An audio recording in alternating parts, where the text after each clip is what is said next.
Alléluia. Gloire à Dieu. Gloire à Dieu. Alléluia. Assure-toi de parler à une personne. Choisis une personne et demande-lui combien il vaut. Quel est son prix?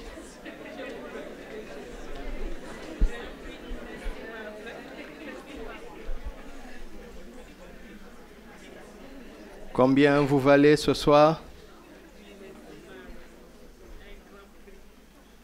Alléluia. Nous saluons nos frères qui nous suivent en ce moment dans d'autres villes. Que la grâce de Dieu soit aussi sur vous là-bas. Alléluia. Nous sommes en train de parler de 9 grâces excellentes de la nouvelle création en Christ. Nous en avons déjà vu 2, lesquelles? L'expiation et la propitiation. Nous avons vu que cela était partiel dans l'Ancien Testament, n'est-ce pas? À cause d'Azazel, vous vous souvenez? À cause d'Azazel, leur mandat de sainteté n'était valable qu'une année. Et ils étaient obligés de renouveler cela par des sacrifices des boucs et des taureaux qui ne pouvaient pas effacer le péché, n'est-ce pas? Mais quand Jésus est venu, le plus grand de tous les prophètes, Jean-Baptiste, a fait une déclaration extraordinaire, révolutionnaire, solennelle, qui tient à un mot. Voici l'agneau de Dieu qui ôte le péché du monde. Le verbe ôter là est un verbe de basculement. Il marque la fin de l'ancienne alliance et l'annonce de la nouvelle.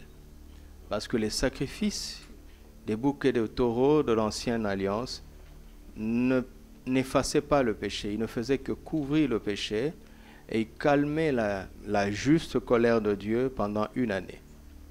Ce qui fait qu'une fois par an, le jour du Yom Kippour, le jour de l'expiation, le souverain sacrificateur prenait 2 boucs et un bélier, n'est-ce pas? Un bouc pour l'expiation, un autre pour Azazel et un bélier pour l'Holocauste. Nous avons vu que dans les Écritures, l'Holocauste était là pour obtenir une faveur de l'Éternel. Et les péchés du peuple étaient confessés sur le bouc d'expiation, le bouc expiatoire. Il était aussi confessé sur Azazel, le bouc qu'on appelle Azazel, qui veut simplement dire le bouc émissaire, ou bien qui veut dire va et vient. C'est très significatif. Et quelqu'un était chargé de chasser loin dans le désert, loin du camp d'Israël, ce bouc Azazel.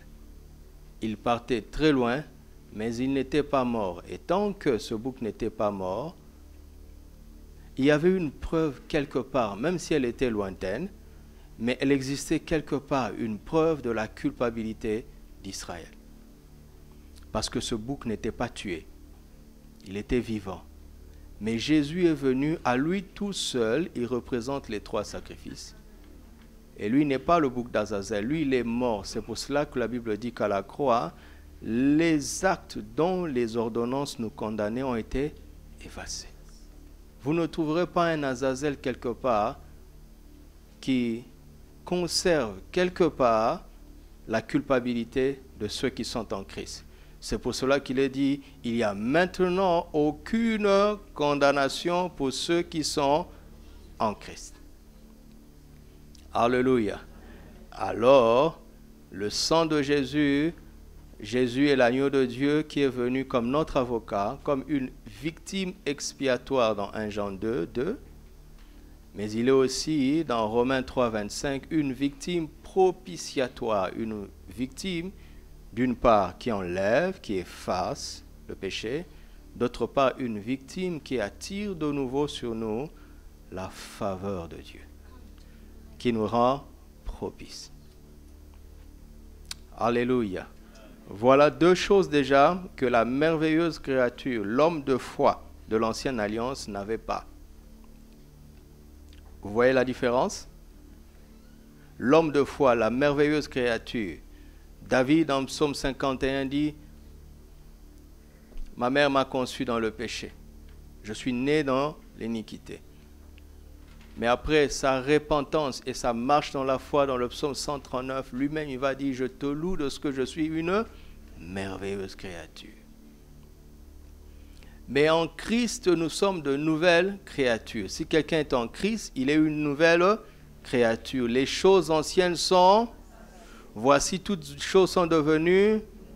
Posez-vous la question, si Dieu devait incorporer ton histoire dans la Bible, si jamais Dieu avait décidé de transcrire ton histoire dans le Nouveau Testament, il n'écrirait pas tes fautes, comme on voit les fautes des hommes de l'Ancien Testament. Alléluia. Qu'est-ce que nous sommes bénis d'appartenir à la Nouvelle Alliance. Alléluia. Alors, ce soir, par la grâce de Dieu, nous allons parler de la troisième grâce, appelée la rédemption. La rédemption. Vous voyez, je n'invente rien, parce que nous qui avons la grâce d'apporter la parole de Dieu, nous ne sommes pas autorisés de dire ce qui nous plaît. Nous ne sommes pas autorisés de dire ce qui plaît. Nous n'avons qu'un seul message, ce qui est écrit. Un seul message. Donc quand je parle de 9 grâces excellentes, supérieures, ce n'est pas des choses que je veux inventer en faisant tourner mon imagination. Non, c'est des choses qui sont dans l'Écriture. Donc nous parlons des choses de Dieu avec le langage de Dieu. Amen. Le mot expiatoire, propitiation, rédemption ne nous est pas familier. Ce n'est pas grave. Nous avons la parole de Dieu, le Saint-Esprit pour comprendre ce que Dieu veut nous dire. Amen. La rédemption. Dites avec moi, la rédemption. C'est une grâce excellente que j'ai aujourd'hui en Christ. Amen. Merci Père. Commençons dans le psaume 49. Donc nous sommes dans une école, il est bon que nous lisions abondamment et surtout que nous prenions des notes. Psaume 49. Au chef des chantres, des fils de Corée, psaume. Écoutez ceci, vous tous, peuple, prêtez l'oreille, vous tous, habitants du monde. Petits et grands, riches et pauvres. Ma bouche va faire entendre des paroles sages et mon cœur a des pensées pleines de sens. Je prête l'oreille aux sentences qui me sont inspirées. J'ouvre mon chant au son de la harpe. Pourquoi craindrais-je au jour du malheur, lorsque l'iniquité de mes adversaires m'enveloppe? Ils ont confiance en leurs biens et ils se glorifient de leur grande richesse. Ils ne peuvent se racheter l'un l'autre. Soulignez ça. Ils ne peuvent se racheter l'un l'autre. Ni donner à qui? À qui? Soulignez ça. Ni donner à Dieu le prix du rachat. Le rachat de leur âme est comment? Cher, cher. Et n'aura comment? Jamais lieu. Pourtant, ils sont riches, hein? Mais ils ne sont pas suffisamment riches pour acheter leur âme. Verset 10. Ils ne vivront pas toujours, ils n'éviteront pas la vue de la fosse, car ils laveront. Les sages meurent, l'insensé et le stupide périssent également. Même sort pour tout le monde. Et ils laissent à d'autres leur bien. Vous m'entendez? Nous sommes en train de commencer un chapitre très puissant dans la vie de l'Église ici. Dieu va nous donner la sagesse et la foi pour acquérir de grands biens. Amen. Maintenant, avant de commencer ce voyage, sache que tu ne partiras pas avec. Les immeubles que tu vas construire resteront. Les villas que tu vas construire resteront. Les limousines que tu vas posséder resteront. Dans la tombe, le pauvre et le riche sont pareils. Même si on t'enterre dans un cercueil en or massif, ça ne change rien. Pourquoi devrions-nous posséder les richesses? Là, le dimanche, nous allons comprendre. Verset 12. Ils s'imaginent que leurs maisons seront éternelles. Vous voyez? Que leurs demeures subsisteront d'âge en âge. Eux dont les noms sont honorés sur la terre. Mais l'homme qui est en honneur n'a point de durée. Il est semblable à qui? Souligné. Souligné. Il est semblable à qui? Ah, Seigneur. Telle est leur voix, leur folie. Et ceux qui les suivent se plaisent à leur discours. Comme un troupeau, ils sont mis dans le séjour des morts. La mort en fait sa pâture, et bientôt les hommes droits les foulent aux pieds. Leur beauté s'évanouit. Le séjour des morts est leur demeure. Mais Dieu sauvera mon âme du séjour de mort, car il me prendra sous sa protection. Ne sois pas dans la crainte, parce qu'un homme s'enrichit, parce que les trésors de sa maison se multiplient, car il n'emportera rien en mourant. Ses trésors ne descendent point après lui. Il aura beau s'estimer heureux pendant sa vie, on aura beau te louer des jouissances que tu te donnes, tu iras néanmoins au séjour des morts, qui jamais ne reverront la lumière. L'homme qui est en honneur et qui n'a pas d'intelligence est semblable à qui? Je n'ai rien inventé. Donc, ce psaume vient de me faire une économie de 15 minutes. Parce que j'aurais pu dire tout ça, mais comme on l'a lu, il n'y a pas de débat, n'est-ce pas? Est-ce qu'il y a encore débat? C'est écrit, n'est-ce pas? Psaume 44. Au chef des chantres, des fils de Corée, cantique. Ô Dieu, nous avons entendu de nos oreilles, nos pères nous ont raconté leurs œuvres que tu as accomplies de leur temps au jour d'autrefois. De ta main, tu as chassé des nations pour les établir. Tu as frappé des peuples pour les étendre. Car ce n'est point par leur épée qui se sont emparés du pays, et ce ne sera pas par nos moyens que nous allons nous emparer de ce pays au nom de Jésus. Quand je dis ça, je passe rapidement. Pour ceux qui veulent entendre, ils vont capter. Ce n'est point leur bras qui les a sauvés, mais c'est ta droite, c'est ton bras, c'est la lumière de ta face. Pour quelle raison? Parce que tu les aimais. Alléluia. Ô Dieu, tu es mon roi. Ordonne la délivrance de Jacob. Avec toi, nous renversons nos ennemis. Avec ton nom, nous écrasons nos adversaires, avec le nom de Jésus. Car ce n'est pas en mon arc que je me confie, ce n'est pas en mon épée, ce n'est pas mon épée qui me sauvera, mais c'est toi qui nous délivres de nos ennemis, qui confond ceux qui nous haïssent. Nous nous glorifions en Dieu chaque jour, et nous célébrons à jamais ton nom. Cependant, tu nous repousses, tu nous couvres de honte, tu ne sors plus avec nos armées. Tu nous fais reculer devant l'ennemi, et ceux qui nous haïssent enlèvent nos dépouilles. Tu nous livres comme des brebis à dévorer.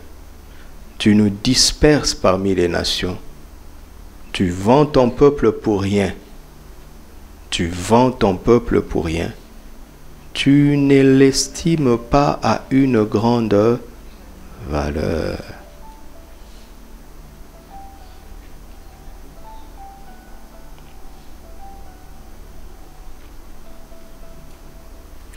Tu vends ton peuple pour rien.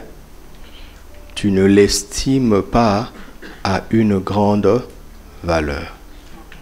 Tu fais de nous un objet d'opprobre pour nos voisins, de moquerie et de risée pour ceux qui nous entourent. Ainsi de suite. Retenez ces éléments.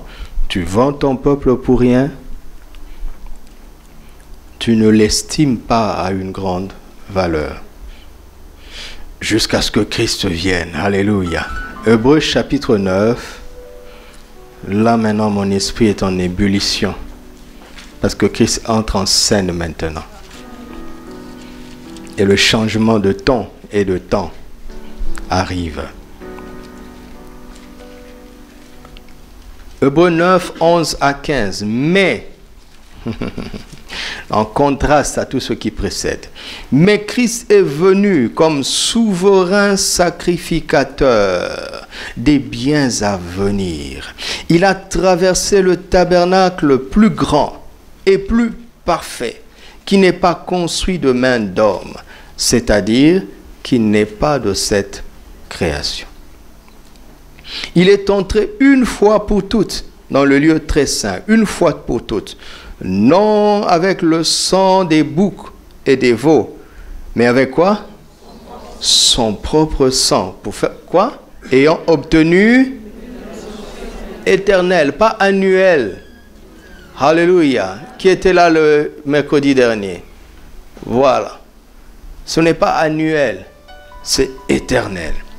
Car si le sang des taureaux et des boucs et la cendre d'une vache répandue sur ceux qui sont souillés sanctifie et procure la pureté de la chair, combien plus le sang de Christ, qui par un esprit éternel s'est offert lui-même sans tache à qui? À Dieu. Purifiera-t-il votre conscience des œuvres mortes, afin que vous serviez le Dieu vivant? Et c'est pour cela qu'il est le médiateur d'une nouvelle alliance, afin que, la mort étant intervenue pour le rachat des transgressions commises sous la première alliance, ceux qui ont été appelés reçoivent quoi? L'héritage éternel qui leur a été promis. Alléluia. Donc, nous sommes en train de parler de la rédemption. La première vérité que j'ai à nous partager ce soir, c'est que la rédemption est un projet venu de l'éternité. C'est la première chose à noter ce soir. La rédemption est un projet venu de l'éternité. Pourquoi le dis-je? 2 Timothée 1, 8 à 10. 2 Timothée 1, 8 à 10. N'aie donc point du témoignage à rendre à notre Seigneur, ni de moi son prisonnier, mais souffre avec moi pour l'évangile par la puissance de Dieu qui nous a sauvés et nous a adressé une sainte vocation, non à cause de nos œuvres, mais selon son propre dessein et selon la grâce qui nous a été donnée en Jésus-Christ quand? Avant les temps éternels.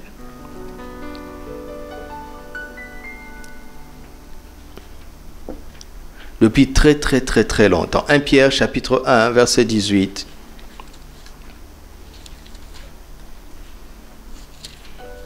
1 Pierre 1 verset 18. Sachant que ce n'est pas par des choses périssables, par de l'argent ou de l'or, que vous avez été rachetés de la vaine manière de vivre que vous aviez hérité de vos pères, mais par le sang précieux de Christ, comme d'un agneau sans défaut et sans tache, prédestiné quand? Prédestiné quand? Et manifesté quand? À cause de qui? À cause de nous. Avant la fondation du monde, il était déjà prédestiné à cela. Il est manifesté maintenant à cause de nous. Dieu a prévu que nous jouions un rôle spécial. Nous qui appartenons à ce temps.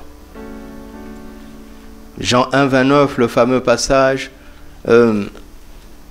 Jean-Baptiste dit, voilà l'agneau de Dieu qui ôte le péché du monde. Luc 22, 19 à 20.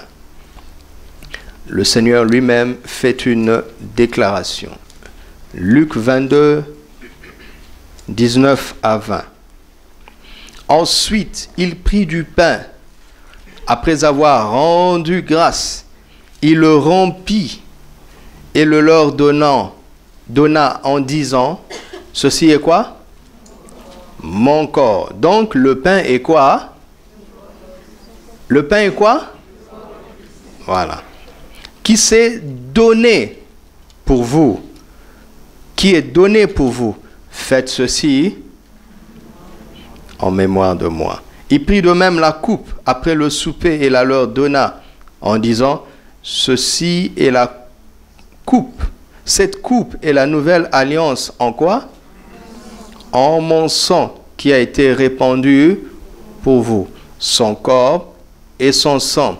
La nouvelle alliance en son sang. La nouvelle alliance en son sang. Son corps a été donné pour nous.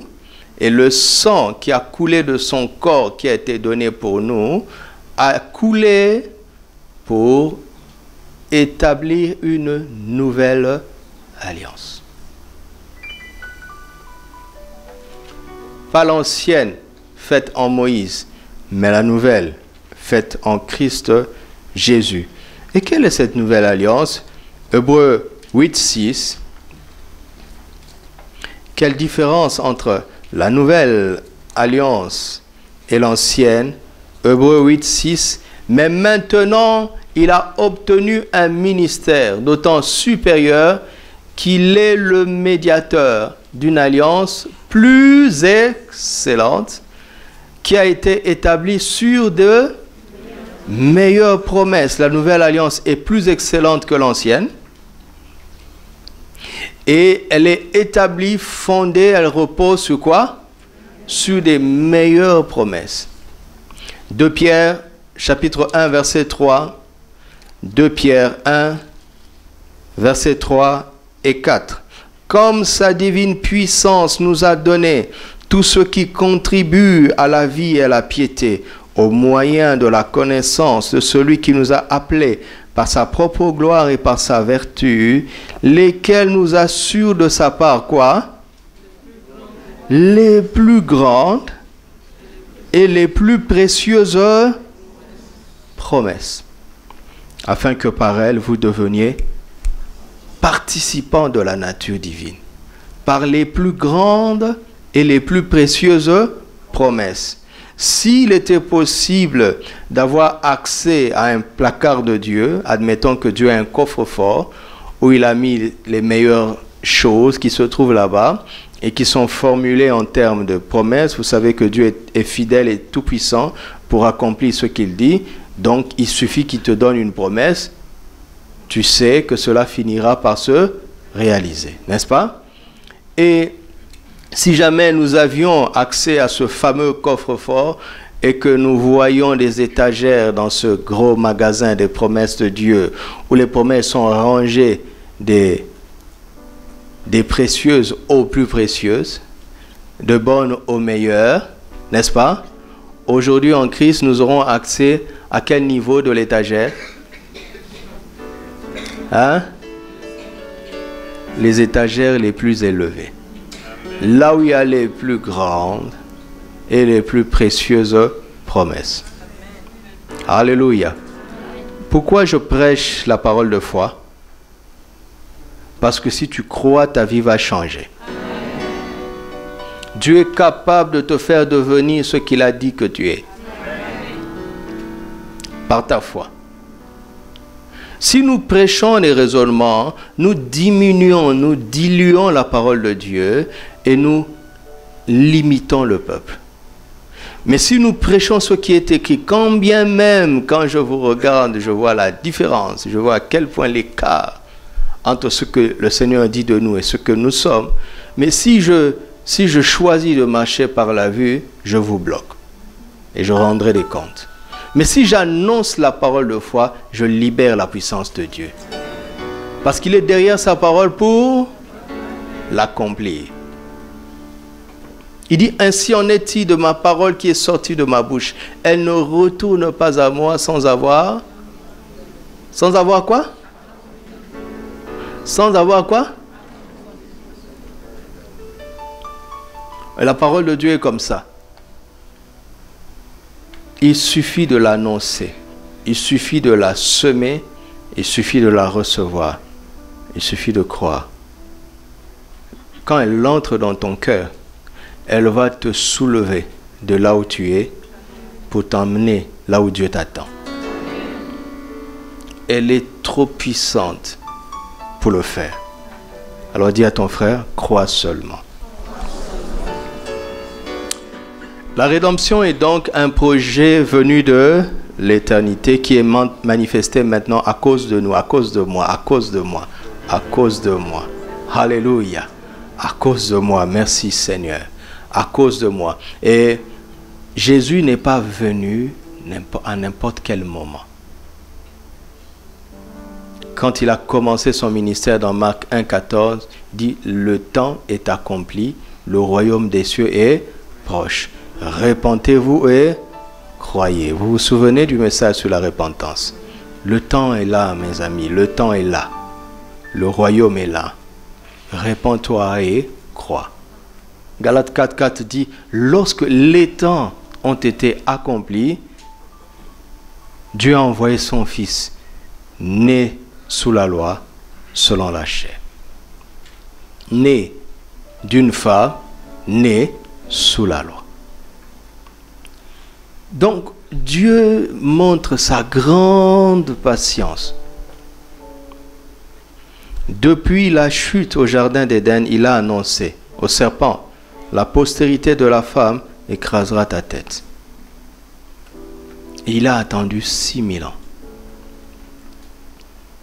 Il a attendu 4000 ans. Le Tout-Puissant qui peut tout faire par un claquement de doigts. Mais pour son projet le plus important, il a mis du temps. Vous savez, imaginez que celui qui sait tout, qui peut tout, planifie son projet pendant 4000 ans.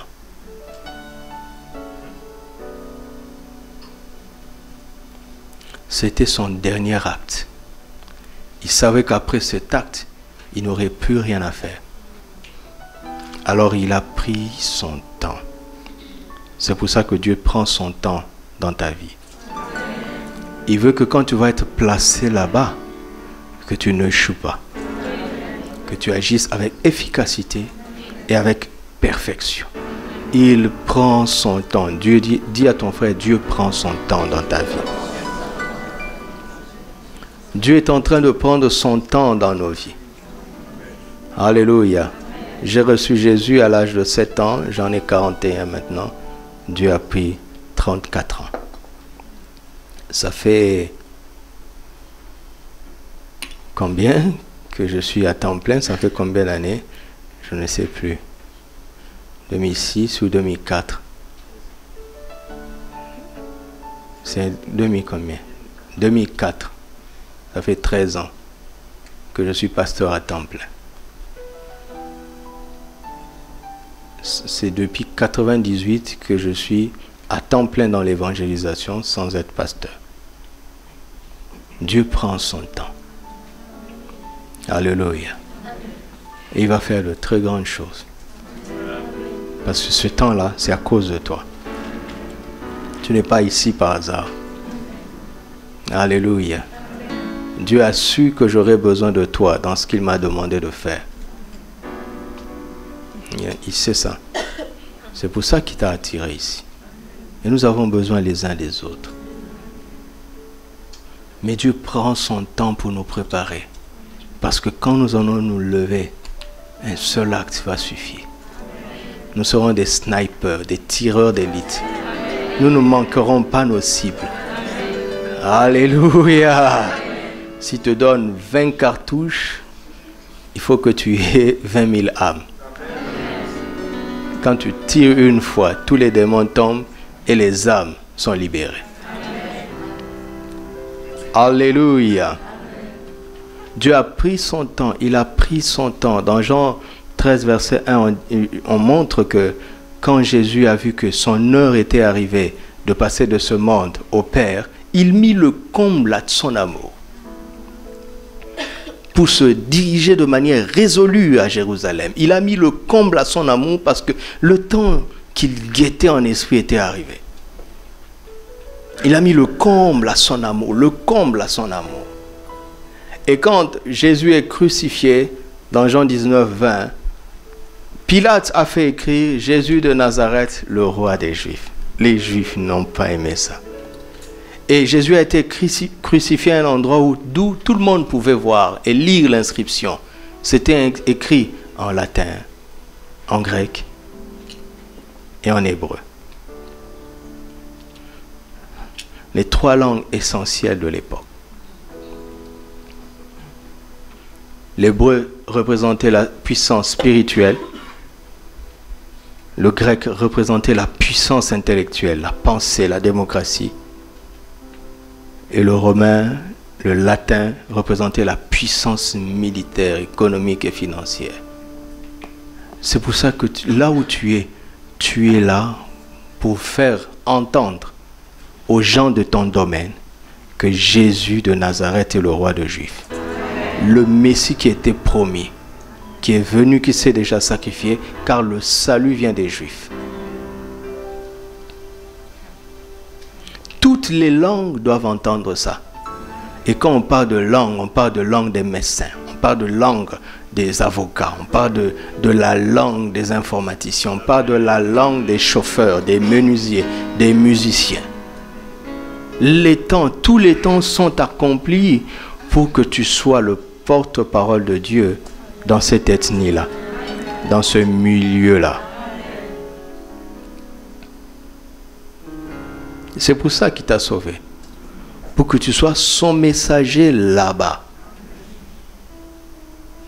Pour leur dire le Messie que les Juifs attendaient. Eux qui étaient le seuls à connaître le seul vrai Dieu. Le Messie est déjà venu. Il a fini son boulot, il a très bien fait. Et avant de mourir, il s'est noté lui-même. Vous savez, quand Dieu créait en Genèse 1, il se notait lui-même, n'est-ce pas? À la fin de chaque journée, il se donnait lui-même une note. Il se corrigeait lui-même. Et Jésus, avant de rendre son esprit au Père, il a dit, tout est accompli. Donc, il ne reste plus rien à faire. Tout ce qu'il fallait réparer dans la vie de l'homme sur terre, Jésus a pris en charge cela à la croix. Il n'a oublié aucun détail. Il n'a oublié aucun détail dans ta vie, aucun détail dans ta famille, aucun détail dans tes études, aucun détail dans ton travail, aucun détail dans ta destinée, aucun détail dans ton village, aucun détail dans ton pays, aucun détail sur la terre. Il a fait son œuvre avec minutie dans les moindres détails. Tout est accompli, tout est accompli, tout est accompli. Il a agi parfaitement, efficacement et avec perfection. Est-ce que vous le croyez? Amen. Alléluia. C'est pour ça que quand Dieu te dit fais ça, fais-le. Amen. Amen. Il a déjà pourvu. Il a pensé à tout. Son logiciel ne bug jamais. Il ne te demande pas d'envoyer un message d'erreur pour qu'il améliore. Non, non, non, Dieu n'est pas comme ça. Dieu ne travaille pas avec les clients pour améliorer son logiciel. Non, non, non, il est omniscient. Il a pensé à tout. Jamais Dieu ne dira, ah bon, je ne savais pas, je n'avais pas pensé à ça. Il ne sait pas dire, ah bon. Il ne s'étonne pas. La seule chose qui l'étonne, c'est quoi? C'est l'incrédulité. L'omniscient, par définition, ne doit pas s'étonner. Mais c'est l'incrédulité qui l'étonne. Dit avec tout ce qu'ils ont vu, comment faut-il pour ne pas toujours croire? Paul dit, si Dieu ne nous a pas refusé son Fils, comment ne nous donnera-t-il pas toutes choses? Il s'étonne. N'est-ce pas? Il s'étonne. Comment est-ce que je t'ai donné 1 milliard? Il y a 2 semaines, aujourd'hui tu te demandes si je peux te donner 20 dirhams. Il dit, mais quelle folie!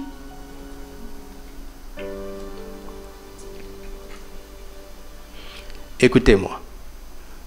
Est-ce que Dieu t'a donné Jésus? Est-ce difficile pour lui de te donner une voiture? Ouais, tu réfléchis. Tu te dis, mais j'ai pas de travail. Écoute-moi, quel travail tu as fait pour mériter Jésus? Hein? Quel boulot? Tu as transpiré comment? Crois seulement, et la foi va devenir la sagesse, qui te montrera comment marcher, comment te comporter, quel choix faire. Je ne peux plus douter que Dieu, quand Dieu me fait des grandes promesses, quand il me rappelle certaines choses, comme il me l'a fait hier matin, cette nuit et cette journée, j'ai passé mon temps à dire, oui Père, je crois, oui, oui. Bien sûr, c'est évident, c'est d'une évidence pour moi, parce qu'il m'a donné Jésus. Alléluia. Parce qu'il m'a donné Jésus. S'il ose me dire, même aujourd'hui, je veux te donner le soleil, je veux dire oui. Jésus est plus grand que le soleil. C'est Jésus qui a créé le soleil.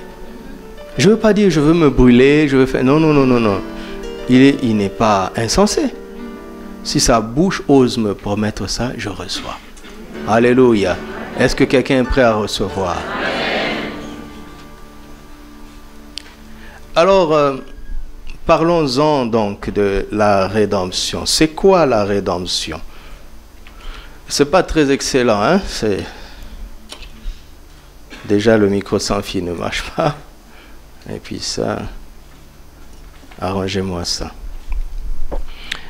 La rédemption dans la Bible a une double signification. Et à l'époque où la Bible était écrite, c'était un terme économique. C'était un langage de banquier, un langage de finance, un langage des affaires.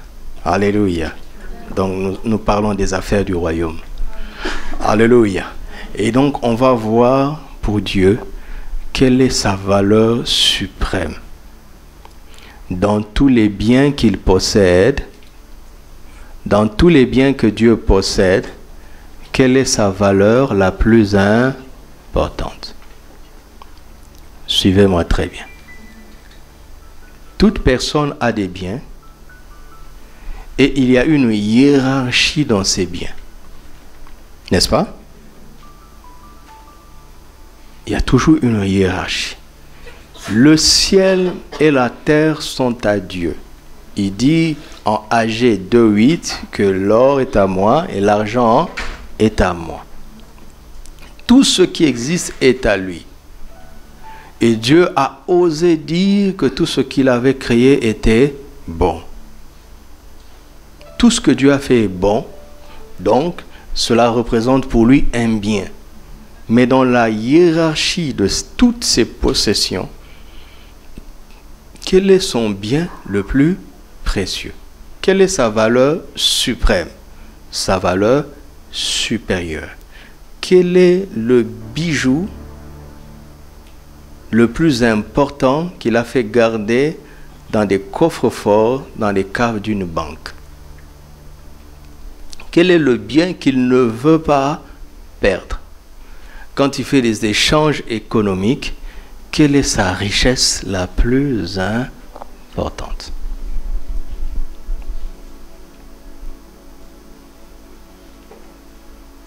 Alors, le mot rédemption a une double signification. Laisse-moi avancer moi-même. Monsieur à la diapo. Reviens à la double signification et laisse-moi avancer moi-même. C'est moi qui ai fait la diapo. Le mot rédemption a une double signification. Il veut dire libération moyennant une rançon ou bien rachat moyennant un prix. Vous m'entendez? Il veut dire libération, il veut dire aussi rachat. Quand Dieu veut racheter quelque chose, il le libère d'abord.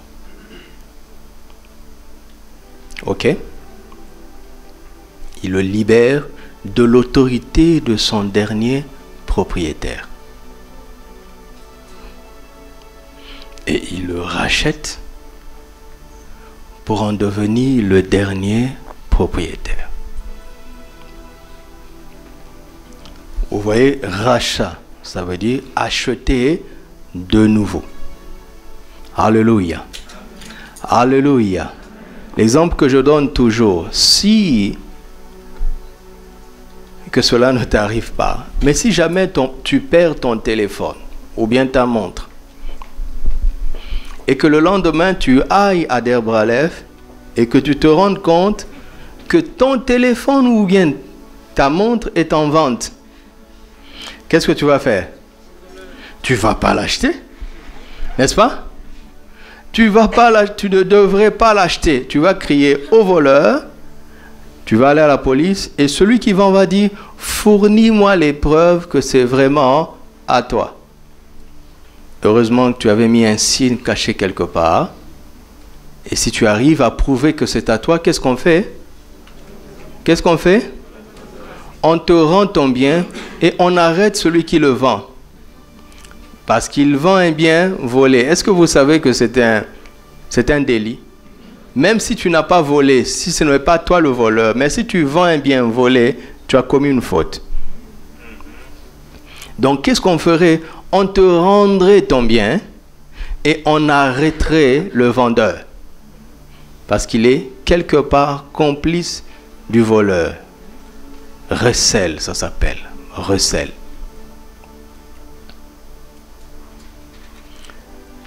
Maintenant, Dieu nous a créés et nous nous sommes éloignés de lui. Il est revenu sur la terre. Tous les humains qu'il a rencontrés, en commençant par la femme qu'il a portée, et le monsieur qu'il a adopté, étaient ses créatures.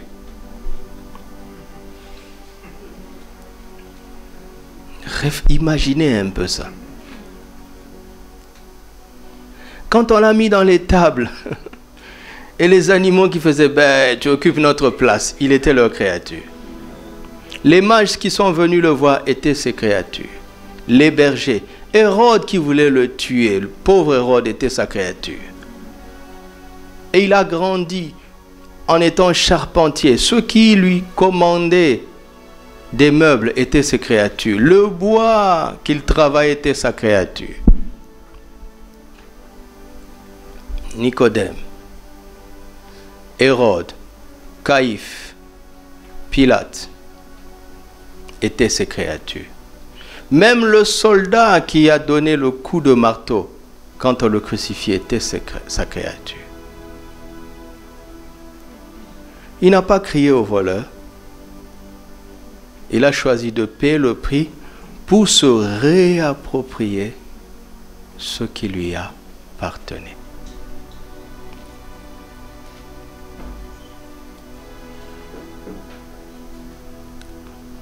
C'est comme toi, tu choisirais de payer le prix pour racheter le téléphone qui est pourtant à toi.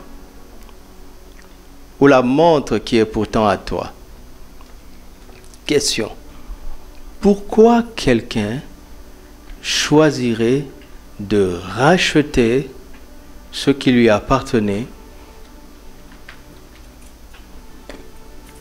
Pourquoi? Parce qu'il connaît la valeur. Et parce qu'il voit que ceux qui utilisent cette chose n'en connaissent pas la valeur. J'ai été marqué par un témoignage important d'un juif français qui était militaire dans l'armée française à l'époque où il y avait la guerre entre la France et l'Algérie. Et lui, il a vraiment été éduqué dans les valeurs juives qui sont très proches des nôtres d'ailleurs, donc les valeurs de l'Ancien Testament. Et dans cette éducation spirituelle et donc de la foi, à un moment donné, quand le rabbin a formé les jeunes à la fin de l'adolescence, il les a fait jurer à la fin. Il dit, tous ceux qui croient en cette série de formations vont prendre un engagement qui vont respecter la Torah. Et lui, il avait pris cet engagement devant Dieu. Et entre autres, dans cet engagement, il était question de ne pas vivre dans l'immoralité avant le mariage. Mais vous savez, ce n'est pas facile dans l'armée, vous le savez, n'est-ce pas? Surtout en temps de guerre. Alors, il dit que pendant la guerre en Algérie, les choses se sont tellement compliquées et les soldats ont commencé à faire des pires choses, des viols, des abus graves. Et lui, dans cet environnement, pour se protéger et pour tenir son engagement, il a pris un morceau de bois, il a coupé, il a taillé, il a fait une sorte de bague. Il s'est mis lui-même cette bague au doigt en se promettant ceci. Je me garderai jusqu'au jour où je vais être fiancé et je vais offrir cette bague à ma fiancée comme gage, comme signe que j'ai tenu ma promesse.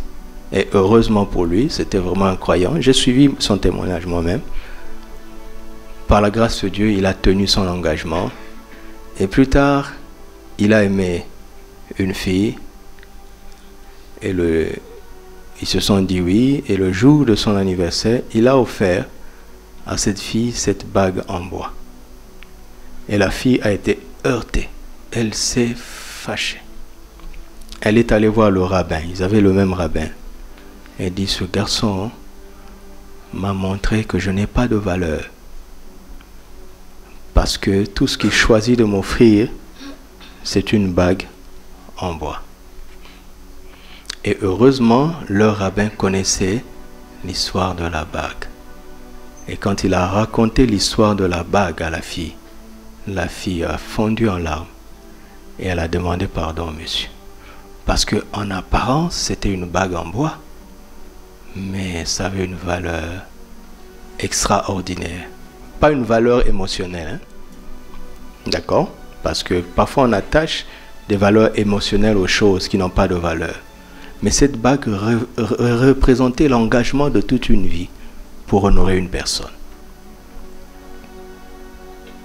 Mais admettons qu'on ait jeté cette bague et que tu la rencontres en route, tu n'en connaîtrais pas la valeur. Est-ce que vous me suivez?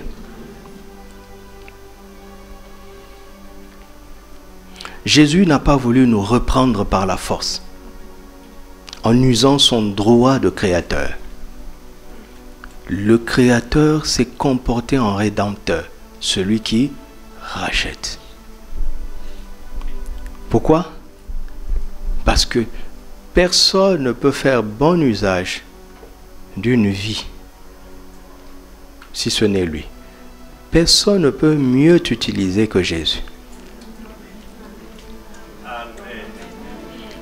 Pour quelle raison? Parce que personne ne sait ce que tu vaux comme lui. Et mieux que lui, merci. Alléluia. Laissez-moi vous raconter encore une histoire. J'ai un oncle qui était dans les services de la sécurité à l'époque de l'ancien président du pays. Et quand le régime a basculé, vous savez comme ça arrive malheureusement encore en Afrique, mais le temps est en train de changer. On les a renversés, alors les éléments les plus importants de la sécurité étaient menacés, donc on les recherchait. Il a fondu dans la masse, comme c'est un homme ordinaire, il n'est pas fort, mais il est très fort, c'est un formateur. Finalement, après 3 semaines de cachette, ils ont pu l'arrêter. Ils l'ont emmené à l'aéroport pour l'envoyer quelque part. Nous avons appris qu'on l'a arrêté. 3 jours après, il est passé à la maison. Il nous a laissé un mot. Allez dire à ma femme que dans tel endroit, j'avais rangé beaucoup d'argent, qu'elle prenne et qu'il se débrouille parce qu'il faut que je disparaisse. Je lui ai dit, tonton, comment tu as fait pour échapper? Il dit, c'est nous qui avons créé l'aéroport, c'est nous qui avons mis en place le système de sécurité de l'aéroport et c'est nous qui connaissons les issues d'échappement de l'aéroport.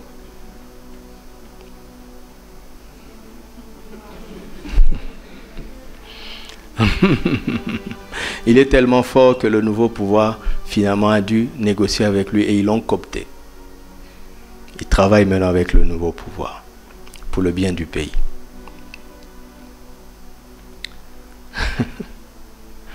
Écoute, si tu regardes ça comme une bouteille d'eau et que c'est à toi, et que quelqu'un l'a volé et il veut le vendre, et que tu viens et tu commences à dire « C'est mon nom !» Il dit « Non, c'est à moi !» Vous êtes en train de faire un débat léger. En fait, c'est ça l'histoire de la rédemption. Christ il dit « Bon, écoute, je vais payer. » Parce que pour lui, c'est plus qu'une bouteille d'eau. Mais même celui qui le tyrannise et qui le vend et qui l'a volé n'en connaît pas la valeur. Vous entendez? C'est pour ça que quand on ne connaît pas Christ, on ne peut même pas se connaître soi-même. On ne sait pas qui on est jusqu'à ce qu'on le connaisse lui. Souvenez-vous de Pierre. Quand il l'a dit, tu es quoi? Le Christ, le Fils du Dieu vivant. Et Jésus a dit, tu es heureux. Ça veut dire que le bonheur commence d'abord par là. Mais je veux te dire maintenant, parce qu'au-delà du bonheur, tu dois découvrir ta destinée. Simon, fils de Jonas, ton papa t'a regardé comme Simon, c'est-à-dire un roseau, une faible créature ballottée à coups de vent. Mais moi, je te dis, tu es Pierre. Moi, je vois en toi un roc. Tu comprends? Et je sais que tu ne le sais pas.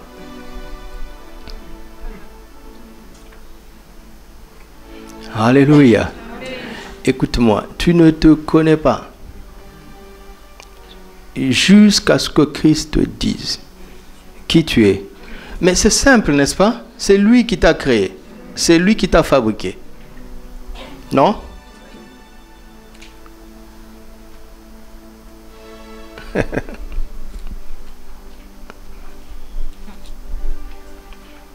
Et pour te prouver que tu vaux un prix inestimable, il a payé. Il dit, je ne vais pas faire un débat très bas. Je vais mettre le prix. Pour te libérer et pour te racheter. Et c'est quoi sa rançon? C'est son corps. Vous savez, Jésus parle rapidement. Dans la Sainte Seine, ce que nous disons la Sainte Seine aujourd'hui, vous avez vu, j'ai lu ça, non? Dans Luc 22, 19 à 20. Ici, deux éléments, son corps et son sang. Il dit, c'est son corps qui a été livré pour nous, n'est-ce pas? Donné pour nous. Vous connaissez l'histoire de la rançon, non? On a enlevé quelqu'un, hein? On a enlevé un enfant. Le ravisseur appelle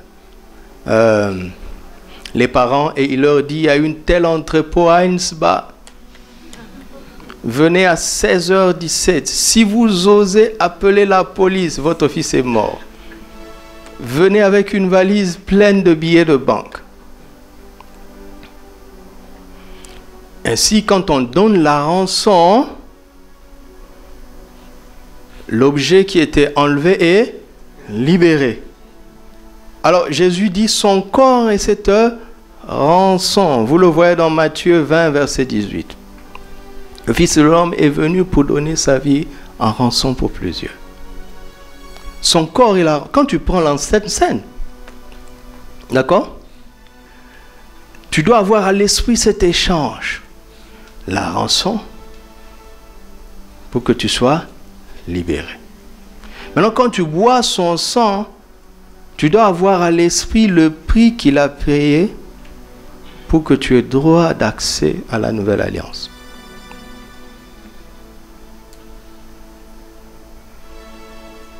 Alléluia. Alléluia. Est-ce qu'on peut avancer? Avançons. Allons-y. Matthieu 20, 18. Lisons ces passages. Donc, nous allons toucher à l'aspect de la rançon. Matthieu 20, 18.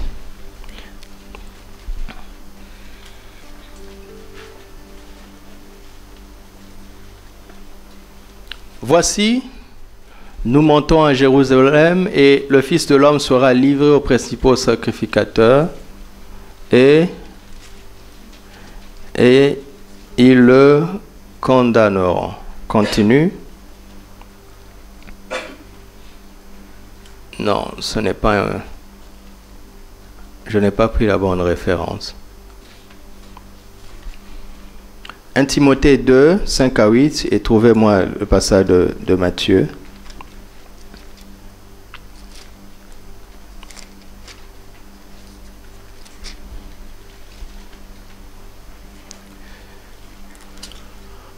Car il y a un seul Dieu et aussi un seul médiateur entre Dieu et les hommes, Jésus-Christ, homme. Continue. Qui s'est donné lui-même, n'est-ce pas, en rançon pour tous. Lui-même, il s'est donné en rançon. Alléluia. Donc, il est cette rançon pour notre libération. La question maintenant, à qui a-t-il payé cette rançon? Certainement pas au diable. Ok? Regarde, si le diable nous avait enlevés et que Christ veut nous reprendre, s'il ose payer de l'argent au diable, tout l'évangile s'écroule. Ça veut dire qu'il n'est pas tout puissant, il n'est pas omniscient. N'est-ce pas? Parce que quand la police sait où la personne est enlevée, la police peut arriver là-bas, encercler l'endroit, mais ne peut rien faire. Parce que la vie de ceux qui sont enlevés sont en danger. Tu vois? Admettons que je sois le diable et que je t'ai enlevé. Et j'appelle tes parents, je dis, venez à Insba dans tel entrepôt. Si ton père est Dieu, il n'a pas besoin d'informations. Il sait où je t'ai enlevé et où je t'ai mis, n'est-ce pas? Et deuxièmement, il est même là-bas. Il est déjà là-bas.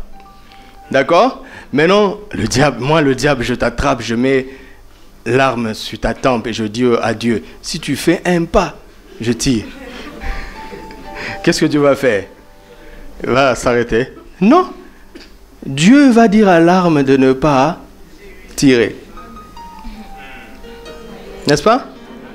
Et il peut faire... le diable est immobilisé.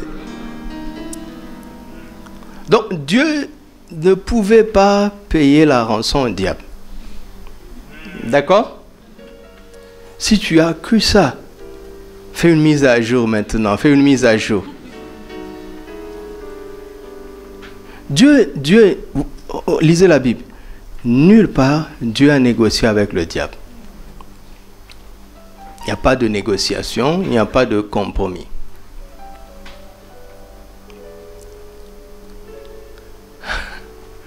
Alors, il suffit de voir dans la Bible de quoi nous étions esclaves. Pour qu'il paye. Mais la Bible nous montre à qui Dieu a payé la rançon. Revenons dans Hébreux 9, on l'a déjà lu. Quand Christ vient avec le prix de son sang, il le paye à qui? Hébreux 9, verset 11. Mais Christ est venu comme souverain sacrificateur des biens à venir. Il a traversé le tabernacle plus grand et plus parfait, qui n'est pas construit de main d'homme, c'est-à-dire qui n'est pas de cette création. Et il est entré une fois pour toutes. Où c'est? Dans le lieu très saint. Le diable n'est pas là-bas, hein, n'est-ce pas? C'est évident, non? Voilà, il est trop sale pour être là-bas. Non avec le sang des boucs et des veaux, mais avec son propre sang, ayant obtenu une rédemption éternelle. Car si le sang des taureaux et des boucs et la cendre d'une vache répandue sur ceux qui sont souillés, sanctifiés, procure la pureté de la chair, combien plus le sang de Christ, qui par un esprit éternel s'est offert lui-même sans tâche à qui? À qui? Voilà. Il s'est offert à Dieu. Et le passage d'Hébreux 10 dit la même chose. Il s'est offert à Dieu. Question. Mais comment ça? comment est-ce que nous étions retenus? Est-ce que Dieu était en même temps notre bourreau et notre libérateur? Est-ce que c'était un jeu? Non. Christ devait satisfaire la justice de Dieu. Pourquoi? Parce que le diable n'a autorité sur nous que dans la mesure où nous ne sommes pas justes devant Dieu. C'est un profiteur.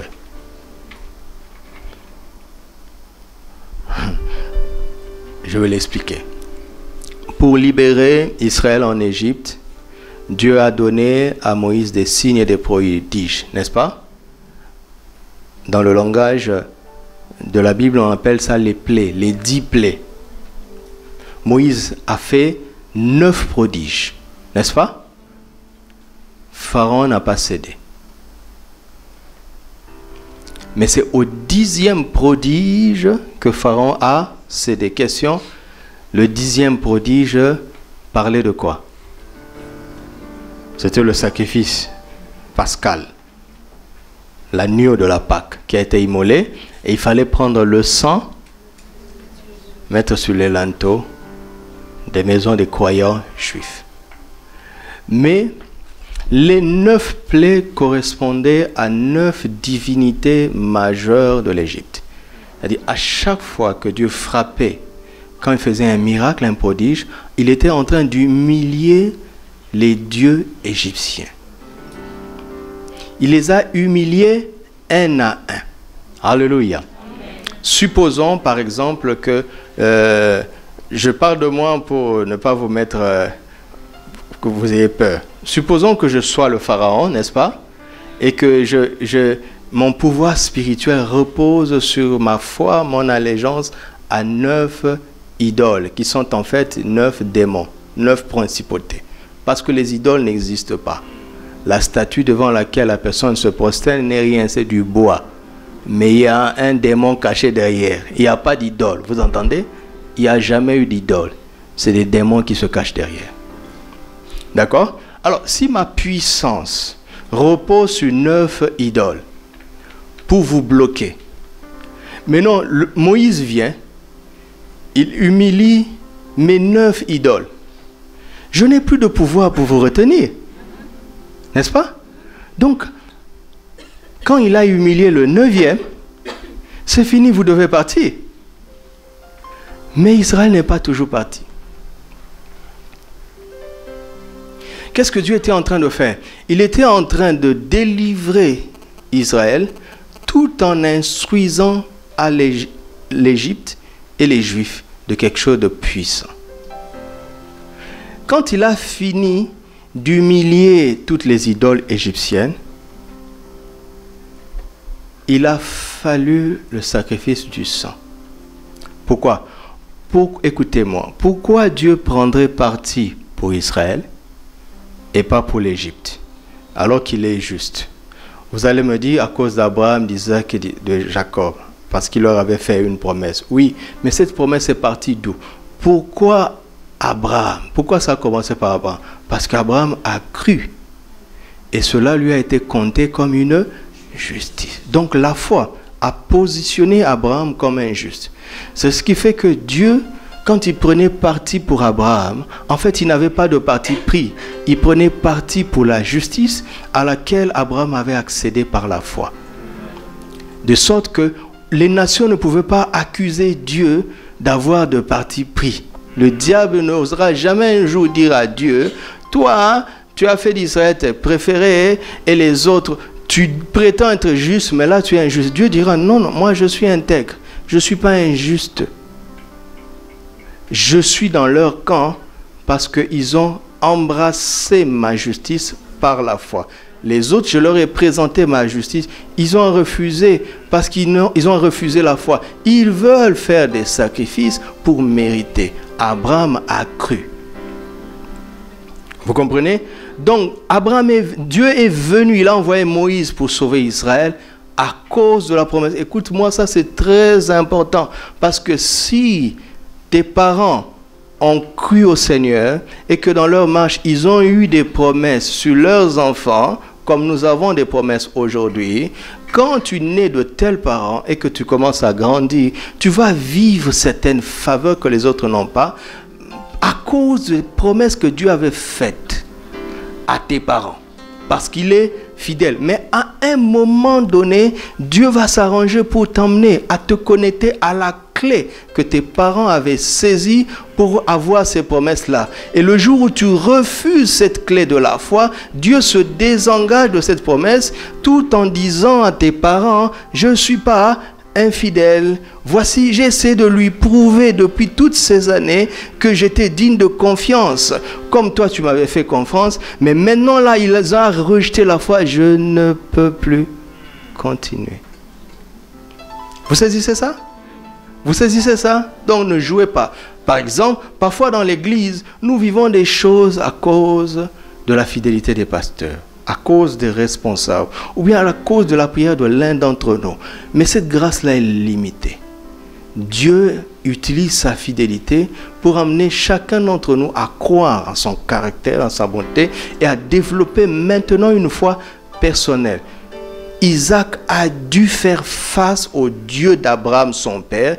Isaac a dû lui aussi actualiser dans sa vie la foi d'Abraham, son père. En Genèse 26, Dieu lui dit, ne quitte pas Guérar. Je serai avec toi comme j'ai été avec Abraham, ton père. Mais qu'est-ce qu'il faut faire?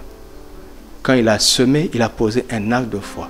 À partir de ce jour-là, Dieu s'est appelé le Dieu d'Abraham et d'Isaac. Avant, il s'appelait seulement le Dieu d'Abraham. Il disait à Isaac, lisez la Bible, il disait à Isaac, je serai avec toi comme j'ai été avec ton père. Je suis le Dieu de ton père.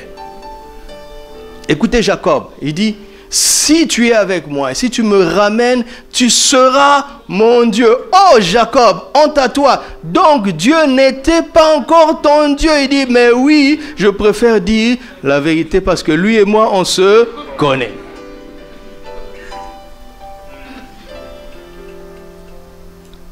Maintenant, quand Dieu a fini d'humilier les 9 divinités, il a envoyé une parole. Faites un sacrifice, mettez le linteau de sang devant votre porte, l'ange de la mort passera. S'il trouve du sang dans votre porte, il n'entrera pas. Il faut la foi pour faire ça.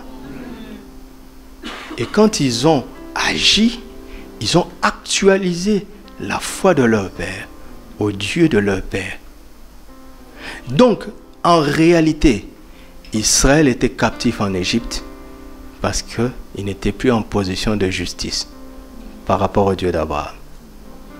Écoute-moi, le diable ne peut rien faire contre toi tant que tu es regardé comme juste devant Dieu.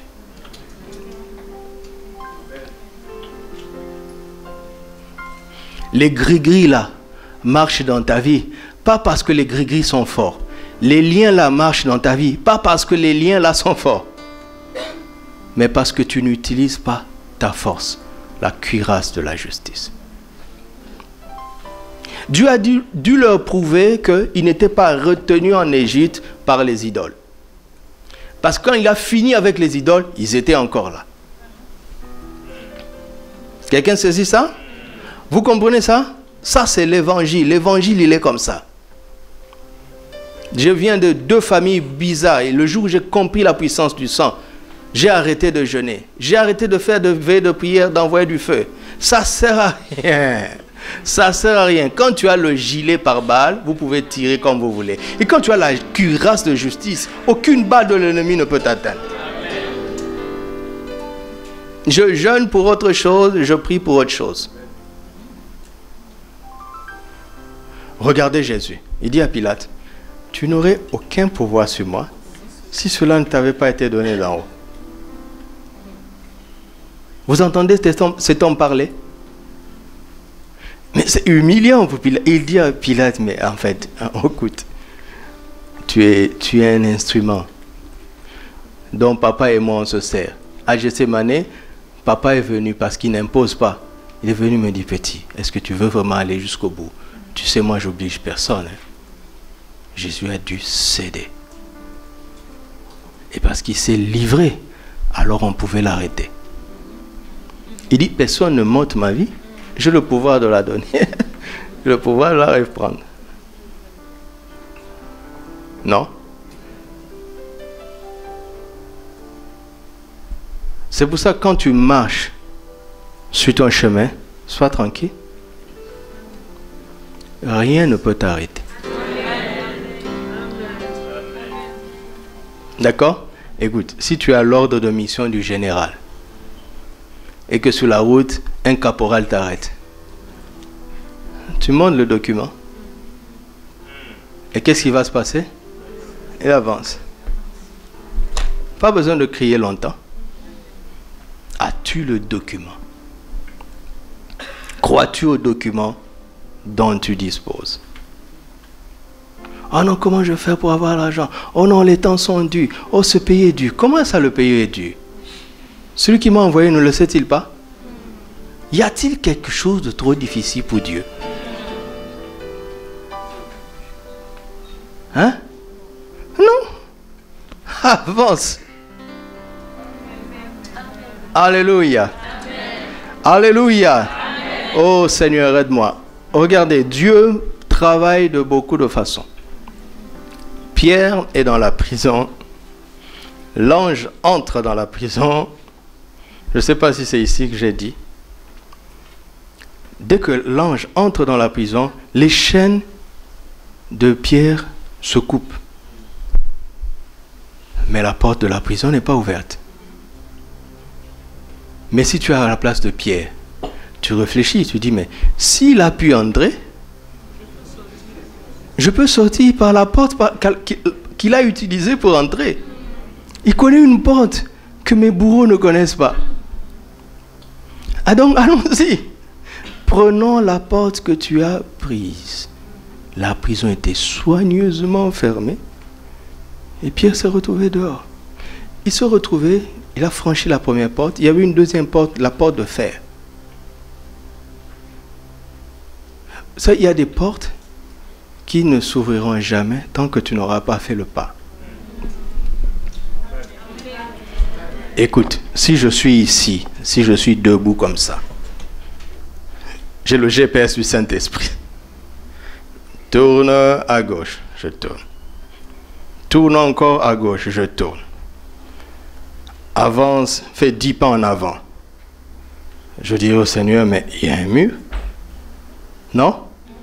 Non, ne dis pas ça. Avance. Il sait qu'il y a un mur. S'il te dit de faire 10 pas, c'est que c'est un mur virtuel. Alors avance. J'espère que quelqu'un entend la voix de l'Esprit ce soir. Alors, vous notez les versets. L'homme était esclave du péché, il était esclave de la chair, il était esclave de la vaine manière de vivre, hérité de nos parents, c'est-à-dire par la naissance naturelle. Et il était aussi esclave du système de servitude. Hébreux 2 nous le montre. C'est une traduction générale de la situation d'Exode 1. Il eut un pharaon qui n'avait pas connu Joseph. Il dit, mais ce peuple devient plus nombreux et plus puissant que nous. C'est comme ça. Vous comprenez? Les fils d'Abraham sont comme ça. Alléluia. Quand ils viennent quelque part, ils deviennent plus nombreux et plus puissants. Nous sommes comme ça. D'accord? Nous sommes comme ça. Alors, écoutez ce que Pharaon dit. Réfléchissez un peu. Il est dans son pays, hein? N'est-ce pas? Il est dans son pays, il détient l'armée et tout. Il a toutes les clés du pouvoir. Mais il dit, montrons-nous habiles. Et il les a mis sous une rude servitude. Comment? Par l'habileté. C'est un système trompeur qui marche quand les gens y croient. Et ils commencent à subir. Alléluia. Le diable ne peut pas te contrôler tant qu'il n'a pas encore réussi à te tromper. Le diable ne peut pas te détruire tant qu'il n'a pas réussi à te voler. Le voleur ne vient que pour égorger, dérober et détruire. Voleur d'abord. Qu'est-ce qu'il fait? Il vole ta foi, il vole ta promesse en t'envoyant des messages qui sont contraires à l'évangile. Et quand tu acceptes, alors il te contrôle. Il ne te contrôle pas parce qu'il est puissant, mais parce qu'il est rusé. Parce que tu as abandonné la foi. Parce que tu as considéré pour vrai ce qu'il t'insinue au détriment de ce que Dieu a dit. Est-ce que quelqu'un saisit ça? Alors pour nous libérer de tout ça, Christ a amené son sang.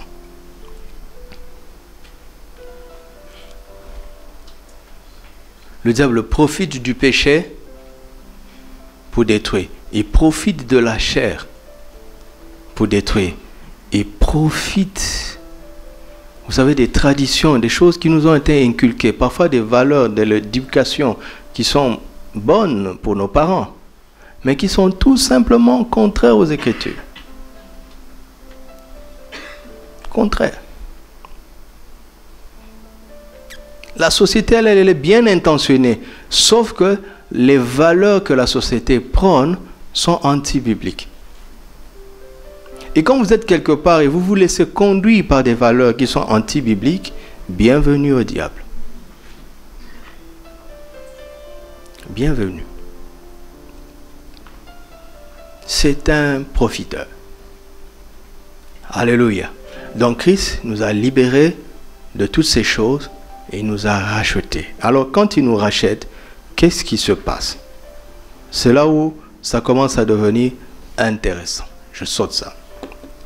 Jésus a fait beaucoup de choses. Quand Jésus a trouvé l'humanité dans un état de dévalorisation, nous étions dévalorisés. Vous avez vu dans le psaume 49, non? L'homme est devenu comme des bêtes qu'on égorge. Des bêtes. L'homme que Dieu avait créé à son image est semblable à un animal. C'est dans cet état que Christ a trouvé l'humanité. Dévalorisée. Alors qu'est-ce qu'il fait? Il te réévalue dans sa pensée. Il te révalorise et puis il te surévalue. Alléluia.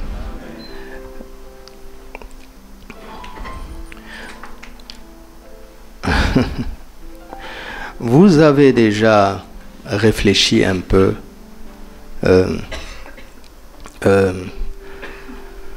si cette bouteille, d'accord, coûte 10 dirhams, est-ce que je peux l'acheter à 8 dirhams? Hein? Non, n'est-ce pas? Il faut que j'ai la valeur équivalente à cette bouteille. Ok? Vous pouvez me suivre encore? Et si cette bouteille coûte 10 dirhams, est-ce que je peux l'acheter à 15 dirhams?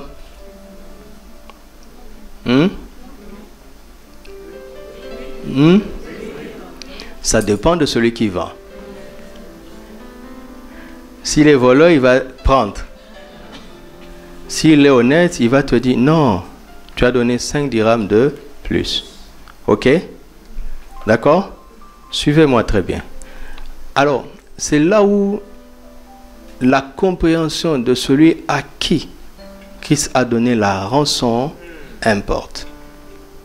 Dieu est la personne la plus honnête possible. Je coûte 10 dirhams, Christ vient avec 20 dirhams. Qu'est-ce que Dieu va faire? Qu'est-ce qu'il va faire? Il va rendre à Christ les 10 dirhams. Oh! Oh! Il y a des chrétiens qui disent, oh, Dieu m'a béni, il a entendu, mais... Non, non, non, non, Dieu bénit pas comme ça. Tu comprends? Tu vendais quelque chose à 10 et quelqu'un s'est trompé, t'a donné 15. Rends-lui 5 dirhams. Hein? Parfois, le train est plein. Tu es à la gare, le train est plein, vous faites la queue au guichet, et si et ça n'avance tellement pas que le train commence à partir, qu'est-ce que tu fais? Tu montes dans le train et tu te dis, si le contrôleur passe, je vais payer à l'intérieur. Le train est tellement plein que le contrôleur ne passe pas. Tu arrives à destination, tu descends. Qu'est-ce que tu vas dire? Alléluia. Qu'est-ce que tu vas faire? Va au guichet, paye. Dis, j'ai fait déjà la course de 35 dirhams. Voici les 30. Un jour, j'ai fait ça. Le gars m'a regardé. Je lui ai dit, oui, prends. Il m'a regardé. Il m'a dit, merci beaucoup. Sinon, tu as volé. Quelqu'un m'a dit, alléluia, Dieu. Hey, oh. Dieu bénit pas comme ça. Non, il ne bénit pas comme ça.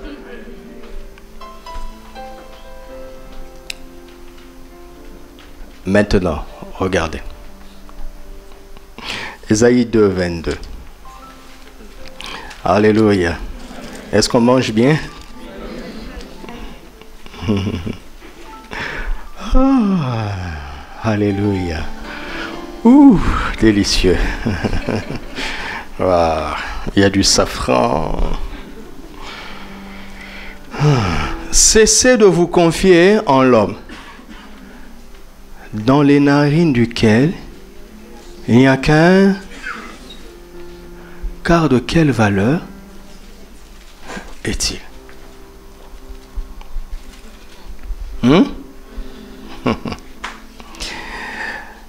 1 Corinthiens 2.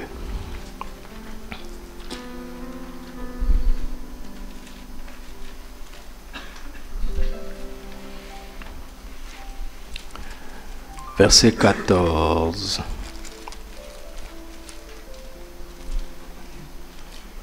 Mais l'homme animal ne reçoit pas les choses de Dieu.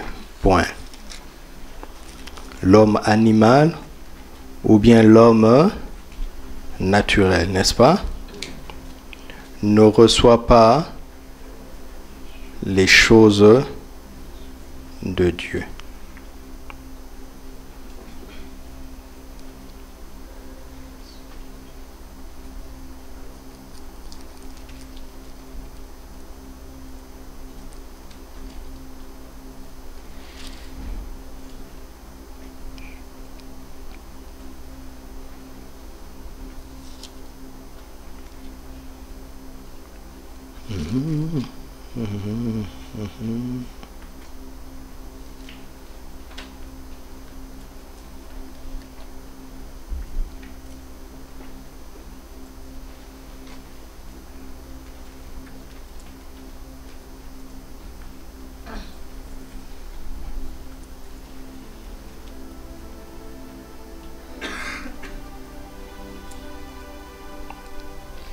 Et nous voyons dans le psaume 49 comment les hommes finissent comme des bêtes qu'on égorge. N'est-ce pas?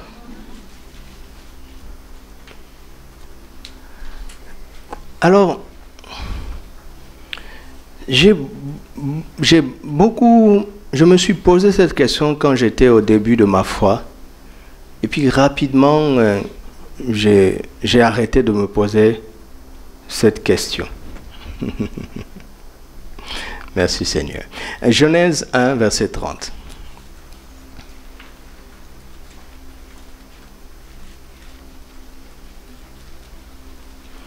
Et à tout animal de la terre, et à tout oiseau du ciel, et à tout ce qui se meut sur la terre, ayant en soi quoi? Un souffle de vie, je donne toute herbe verte pour nourriture. Dans les narines duquel il n'y a qu'un souffle, quelle est sa valeur? Il y a le souffle naturel, de la vie naturelle, et de ce point de vue-là, l'homme est un grand animal. Vous entendez? Mais l'homme créé à l'image de Dieu vit par le souffle de Dieu, le Saint-Esprit.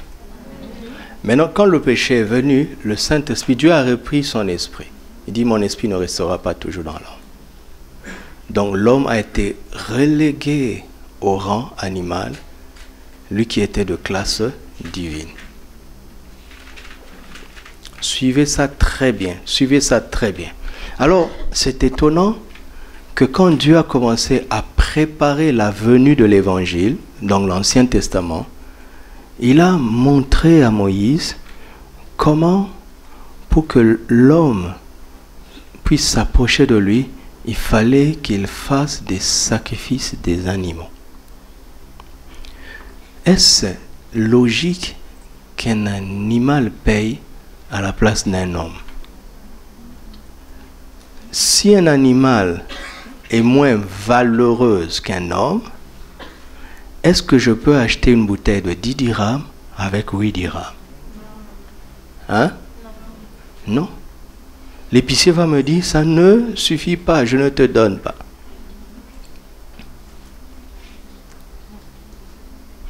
Maintenant, quand Jésus vient, il vient aussi comme l'agneau, mais de Dieu. Il répare d'abord l'humanité de l'homme et il le connecte de nouveau à la divinité. En fait, qu'est-ce que je veux dire? Ce que je veux dire simplement, c'est que quand Christ vient, quand il est venu nous sauver, nous étions dévalorisés. D'accord? Jean-Baptiste l'appelle l'agneau de Dieu, ok? Mais il parlait de qui? D'un homme. N'est-ce pas? C'est pour la première fois que le sang d'un homme a plaidé pour les hommes. Jusque-là, c'était le sang des animaux. Et vous convenez avec moi que c'était insuffisant. Pour la toute première fois. Mais Jean-Baptiste a dû utiliser le langage prophétique pour les connecter au message de Moïse. Mais celui qui avait l'oreille pouvait se dire, oui, il parle d'agneau, mais moi j'ai affaire à un homme. Jean-Baptiste dit, et c'est exactement ce que j'ai voulu vous dire. Jésus est vraiment en parfaite harmonie avec la loi, qui était la parole de Dieu, mais il est venu l'accomplir et nous amener plus loin, parce qu'un animal ne peut pas logiquement sauver un humain. Mais les animaux de l'époque sauvaient les humains, parce que l'humain, ayant perdu le souffle de Dieu, il ne lui restait que le souffle qu'il partageait avec les animaux.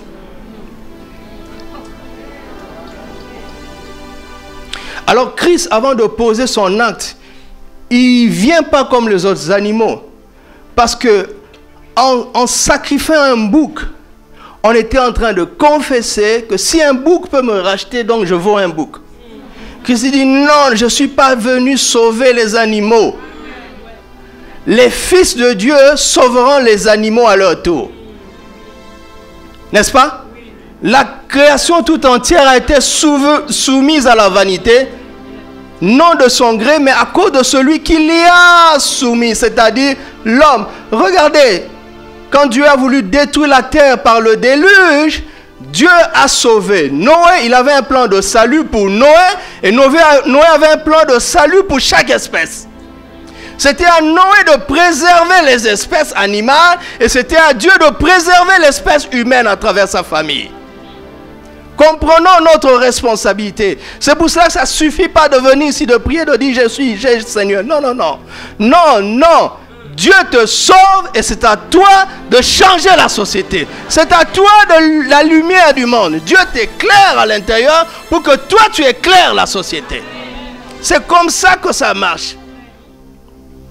Il ne fera pas ça à notre place. Vous m'entendez?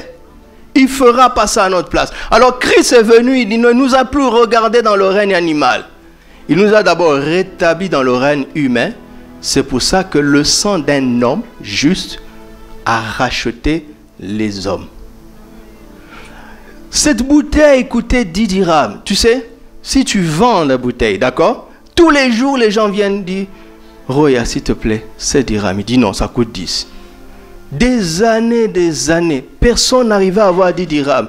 L'épicier a dit, je risque de mourir de faim avec mon prix. Bon, donne quand même. Bon, ajoute un chouïa, bon, donne 8. Pour la première fois, le tyran du péché, le tyran de la chair, le tyran de la vaine manière de vivre, le tyran de la servitude, pour la première fois, ils ont eu un acheteur qui donne le prix. Le vrai. Alléluia. Oh, est-ce que quelqu'un ressent ça?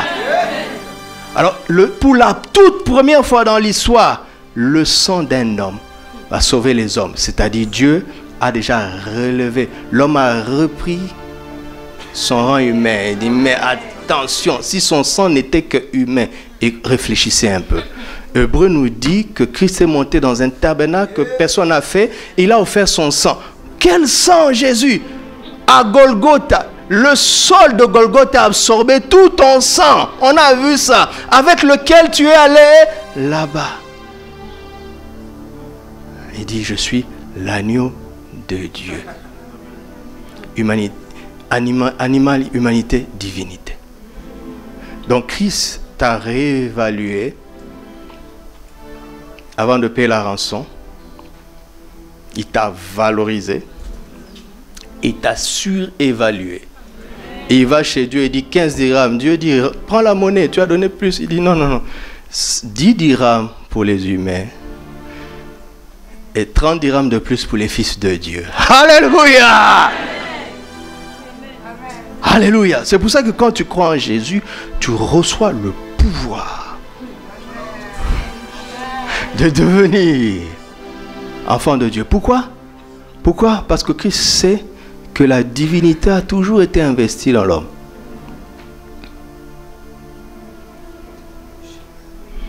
Il a rétabli l'humanité et il a ressuscité la divinité dans l'homme.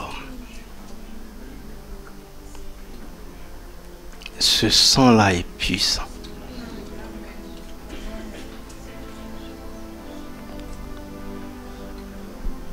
C'est pour ça qu'il dit que ceux qui croient en mon nom, même si les serpents les mordent, ça ne leur fera aucun mal. On est revenu dans le jardin. N'est-ce pas? Adam n'avait pas peur du lion. Demandez à Daniel dans la fosse.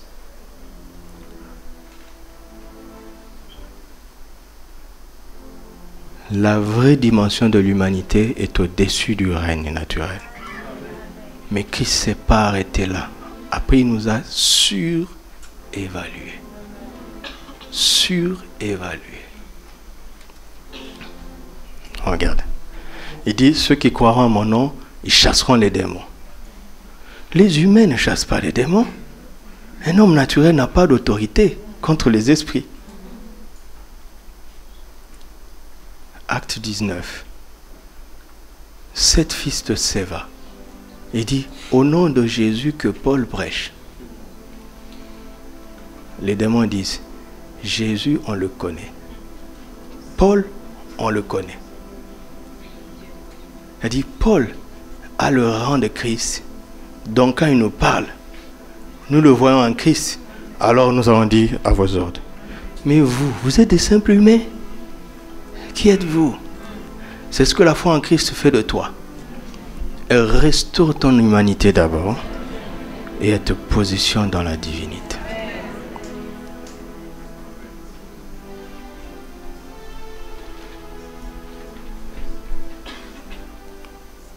Parce que le prix qu'il a payé est trop grand. Est trop grand. Il est trop grand. Ce prix est trop grand pour que tu continues à te regarder comme un simple mortel.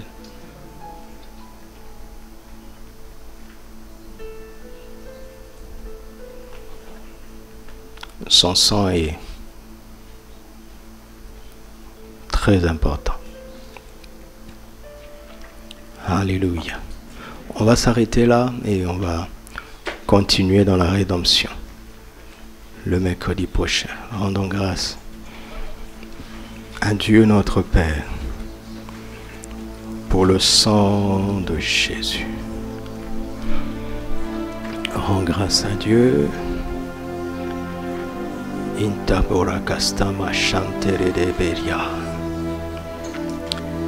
C'est pour ça que quand les hommes mauvais font des sacrifices des animaux pour te jeter un mauvais sort, ça ne peut pas t'atteindre. Parce que tu es au-dessus de cela. Christ a restauré ton humanité.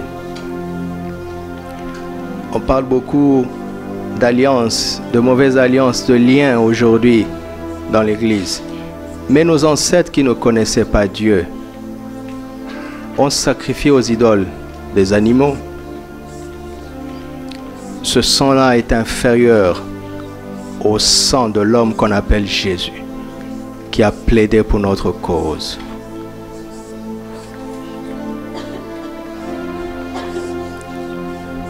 Et s'il y a des endroits où les ancêtres ont fait pire, ils ont sacrifié des humains,